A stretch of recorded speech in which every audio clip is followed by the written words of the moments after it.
Today we continue our theme in international relations.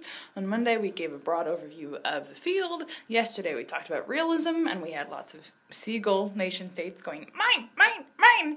Today we have liberalism. I'm Rebecca Farnum, this is Ramblings with Rebecca. Liberalism is the second of the major schools of thought in international relations theory that we'll be considering on this series.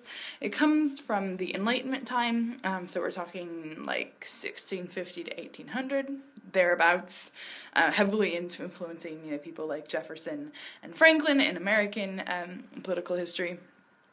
Liberalism seeks lasting peace and cooperation between nation states in international relations. So instead of individualized seagulls, with their own little territories and hunting and fish going, mine, mine, mine, mine, it says, hey, if these two seagulls work together and go fishing, we can get a bigger fish and split it.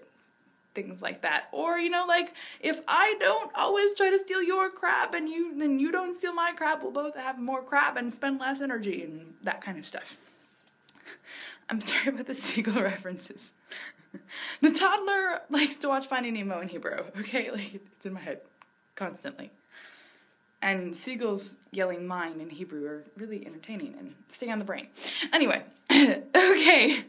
So liberalism is seeking lasting peace and cooperation between nations in international relations. It argues several things. Probably most well known is the democratic peace theory, which says that democracies hesitate to go to war, especially with other democracies. It's argued that this is because political leaders are more likely to be held accountable for deaths, right? So if people get to vote, they're not going to vote to send their sons off to die.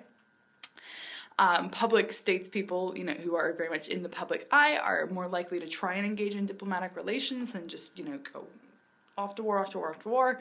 There's the thought that democracies that are more likely to have education or open and accountable news and that kind of thing are less likely to see other doctrines or understandings or ideologies as hostile. And the idea that if there's more public infrastructure and public wealth, which there tends to be in democracies, you don't want that blown up.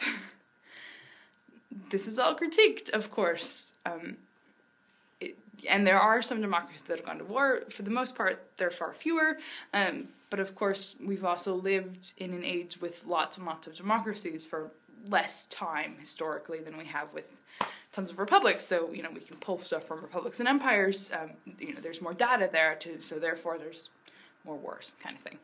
Anyway, so democratic peace theory builds from thinkers like Immanuel Kant, also Thomas Paine and Tocqueville, that kind of thing, and just, basically says, if you've got democracies, you're less likely to go to war, therefore we like democracies if you're a liberal thinker who wants to build lasting peace and cooperation. Another way that liberalism really differs from realism is which actors it considers significant.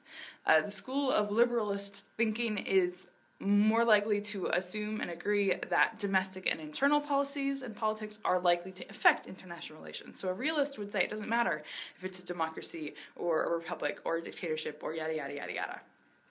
Whereas liberalists would like, no, look, democracies act differently than dictatorships or monarchies or blah, blah, blah, blah, blah. Liberals also have a commercial peace theory saying that trade, particularly free trade, will help to create stable relations.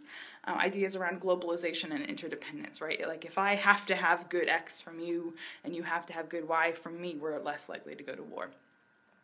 International organizations are given more of a role and assumed to be important, as are things like unions, regional alliances, the European Union, that kind of thing, along with international law and norms. So the United Nations is a much bigger player that carries more weight, generally, for a liberalist school of thought than a realist school of thought. As does the idea that, we have freedom of movement of people, expat communities, cosmopolitanism. So people, as well as internal politics and kind of international organizations and unions, can really play a role in influencing international relations. So a liberalist is more likely to conduct analysis or to think about other levels, the people, the internal organizations, the international organizations, as well as just the nation state than a realist would, who would probably only look at the seagull. And we're back. I'm sorry. But there it is. If you haven't seen Finding Nemo, go watch it.